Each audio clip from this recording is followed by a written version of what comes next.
శ్రీరాముని అవతారం ముగింపు కథ. శ్రీరాముడు అశ్వమేధ యాగం చేసిన తరువాత అయోధ్యలో ధర్మంగా పాలించసాగాడు.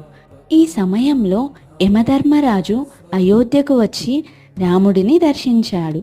దానితో పాటు యముడు రామునితో ఒక రహస్యవంతమైన విషయాన్ని మాట్లాడదలిచానని చెప్పాడు.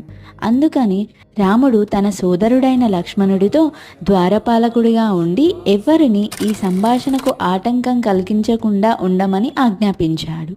ఇలా లక్ష్మణుడు ద్వారపాలకుడిగా ఉన్న సమయంలో దుర్వాస మహర్షి వచ్చి తక్షణమే తాను రాముణ్ణి కలవాలని, లేకపోతే అయోధ్యను శపిస్తానని బెదిరించాడు. దానితో ప్రజల సంరక్షణ కోసం లక్ష్మణుడు రాముని మందిరంలోకి ప్రవేశించి దుర్వాసన విషయాన్ని తెలియజేయాలనుకున్నాడు. అందుకోసమని లక్ష్మణుడు రాముని దగ్గరికి వెళ్ళాడు. అయితే